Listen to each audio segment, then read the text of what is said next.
I want to pose a question to you.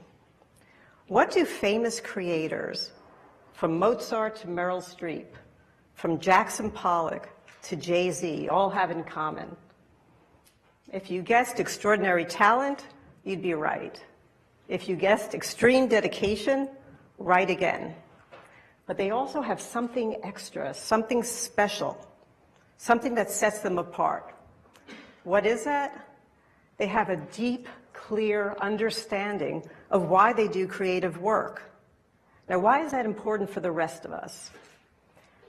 I believe everyone has incredible creativity within them that's just itching to come out. And that counts whether you're trying to come up with the world's greatest chocolate chip recipe, whether you want to get a film into Sundance, or even if you want to develop an app, maybe to help us do a TEDx Talks.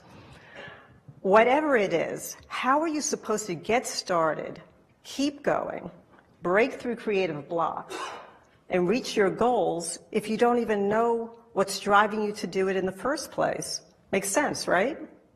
So I think having a really clear understanding of your motivations for doing anything creative makes all the difference between giving up and going for it. So I'll tell you a little story of how I had almost given up on something until I figured out my own motivations. For years, I had the idea for a book that I couldn't quite get off the ground. Ironically, it was about this very topic of creative motivations. I teach a course on it. I'm a writer. You would think the two would go together, and I'd produce this book, but I was stuck. I had so many ideas and notes and files and documents, and I still couldn't get it off the ground. I even had half a chapter and half a book proposal. And then one day, I was sitting on my couch at home, grading papers and probably eating chocolate, and the phone buzzed. It was a former student of mine. She said, "Maida, I've just become an agent. Do you know anyone working on a book?" And I said, "Yes, me." There wasn't even a thought process. It just came out of my mouth. And that's all it took. Within that moment, I could imagine the book on tables at bookstores, right? I could imagine people holding it and reading it and getting something out of it. I could envision myself standing on a stage like this, talking to an audience like you. I'm somebody who needed that sort of outer validation to really just get it off the ground. So after that happened, I wanted to come up with an original concept that could help anybody with creative leanings figure out their motivations, because I know how important that is. So the concept is the 5 creative types. A creative type, it's your artistic personality, right? It reflects what drives you to do something creative. By the end of this session, I'll have described each of the types to you, and I think you'll have figured out my type based on that story, but much more importantly, I think you'll have figured out your type and start to figure out your motivations. I want you to focus in also on aspects on some of the other types, because you can learn from those as well. They may be within you as well. So let's get to the 5 types. The 5 types are the A-lister, the artisan, the game changer, the sensitive soul, and the activist. Already getting a little sense of things? Okay, let's start number 1 with the A-lister. And the A-lister loves being number 1, by the way. So the A-lister is pretty much as you would imagine, right?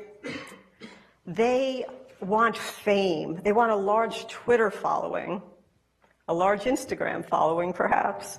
They want success, commercial success. They might dream of a large house and an infinity pool. They also want deeper things. They want to have an impact on an audience. They want to make you laugh. They want to make you cry. They want to make you feel something. They want to make you think differently. And they want in return your adoration, your love. It's kind of like a love fest with the audience. They want applause. Some creators that might come to mind are, for instance, Pablo Picasso, who was known to strut about saying, "I am God, I am God." And then Kanye, pretty similar. And then there's the great Broadway icon, Patti LuPone. When LuPone was in the show Gypsy, she was told a story. A mom brought her daughter to come see her in the show, and the daughter was at that stage where she really kind of wanted nothing to do with her mom. But when LuPone belted out the showstopper, Rose's Turn, everything's coming up roses, so powerful, the daughter grabbed onto her mother's arm as if for dear life. And the mom said afterwards, it was as if they were transported by that performance. They were so moved and shaken by it. And when LuPone heard that story, she cried, because that's why she's a performer. Yes, she loves the spotlight, but she also wants to have that impact. So if you're somebody who likes the spotlight, but also wants to feel like you're having an effect on people, you might be an A-lister type. If you are, just a word of caution, it's one thing to kind of have your eye on the prize of commercial success and on having that impact, but just don't lose the joy of the creative process itself. Next, the artisan, very different. Doesn't need the spotlight, doesn't want the spotlight, is happy to be in the background, happy to be the backup singer, the bass player in the band, okay? They're focused on the work itself. They love mastering new techniques. There's nothing more thrilling than coming up with the perfect chord change, the perfect slant rhyme. That's what makes their day. They're so absorbed in the work itself. It's daylight out. They look up, all of a sudden it's nighttime. Where'd the hours go? They don't know. They were doing the work. Some creators that come to mind are, think of somebody like Daniel Day-Lewis, who's the extreme of a method actor. You know, he's in character all the time. Even when he played Lincoln, everyone had to call him President Lincoln all the time. And he adopted his gait and his accent. I don't know how he knew his accent, but he knew it. And that was 24/7. He's so devoted to it. The painter Chuck Close is another example. He said, inspiration is for amateurs. The rest of us just show up and get to work. We don't need all that other stuff around us. And then there's the famous poet Emily Dickinson. I don't know if you know this, but Dickinson wrote an astonishing 1,800 poems in her lifetime, and yet fewer than a dozen were published. Why is that? Some of it might have had to do with her gender and not as much opportunity for women at that time to get published, but it's thought that a lot of it had to do with choice.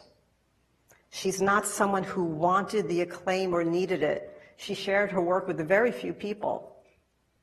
She just wanted to do the work itself, and that's one reason why she was so productive. If that sounds like you, you might be an artisan, and my only advice for you on that would be, you know, look up from the laptop every now and then, step away from the canvas. There's a whole world of people and things around you. Third, the game changer. The game changers are the rebels, the radicals, the revolutionaries of the art world, any of the arts. They look around, they're like, are you kidding me? We're still doing paintings the same way as we were in the 1800s, right? Why can't we do something new, bold, visionary, not the same old, same old? They have the ego of the A-lister and the dedication to art of the artisan. So you might think of somebody like Lin-Manuel Miranda, the man of the moment. Oh, somebody's going like this. Hamilton. Never before had somebody really thought to bring hip-hop to Broadway. He did. To cast people of color in the roles of the founding fathers. Radical. And yet everyone accepted it, not only accepted it, loved it, broke all sorts of records on Broadway, because he had the vision to do that. One more example, the famous architect Frank Lloyd Wright, considered the premier architect of the 20th century. When he received the commission to do the Guggenheim Museum, he looked at the skyline New York, all he saw were these boxes, skyscrapers. He called them vertical coffins. And he thought, why can't I do it in a cylinder shape? Why can't I make it a spiral? And he did. And he didn't care that artists complained, how are we going to hang our paintings straight?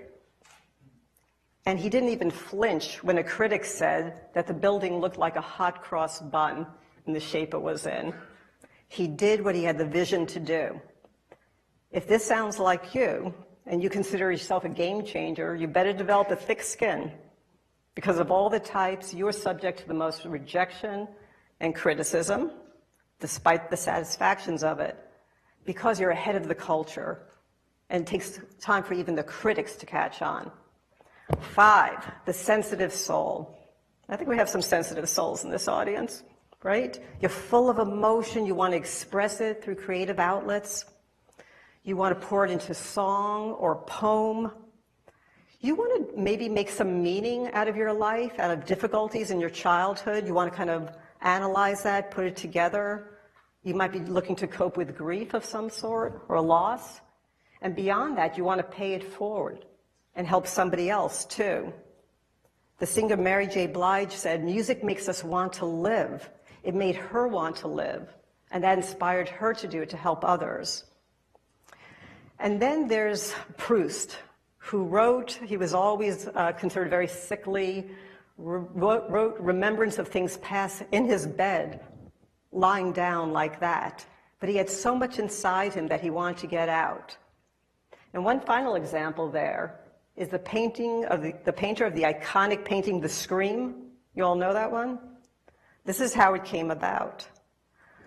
The painter, Edvard Munch, was standing at the edge of a fjord, and the sun was setting, and the sky turned a blood red, and he trembled with anxiety, and he said he felt an endless scream pass through nature, and that's what he captured on canvas.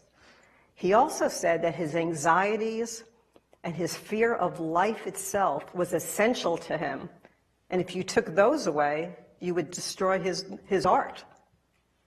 So my only caution to you is, if that resembles something within you, is that creativity can come from joy and happiness too.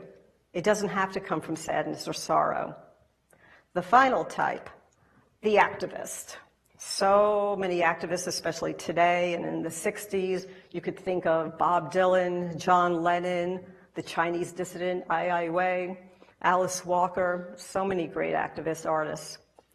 The activist looks around, and everywhere they look, they see wrongs that need righting. They want to increase social justice. They want to end poverty. They want to change government policies. But they're not politicians. They want to do this through creativity. And they feel like they have to have an impact. They want to change the world. George Orwell wrote an essay that's meant a lot to me called Why I Write. And he listed multiple motives. But what he ultimately ended up at was political purpose. Do you know why? He lived through World War I, World War II, Spanish Civil War, fascism, Nazism. And he said, how can I just write pretty passages or beautiful language? The world is falling apart. Millions of people have been killed. I've got to write for political purpose, which he defined as the desire to push the world in a certain direction. If this sounds like you, you're probably an activist. If you are, take Orwell's advice in hand. He said his goal was to fuse political purpose and artistic purpose into one, so that the message didn't overcome the medium. And that's what he had in mind when he wrote 1984, An Animal Farm. Okay, I've now told you about the 5 types. If you think back to my story, you might guess that I consider myself the A-lister type because I needed that outside validation, push, the thought of an audience to take material that meant so much to me, but to get myself motivated off that couch, writing the book, and as a matter of fact, it's coming out in 3.5 weeks. So I want the same for you. I hope you're able to figure out your creative type, hone in on your motivations, be able to look back at those if you ever lose your way or face blocks or feels like it's impossible to achieve something. And this way you can release the artist within. I will leave you with a question. What's your creative type? Thank you.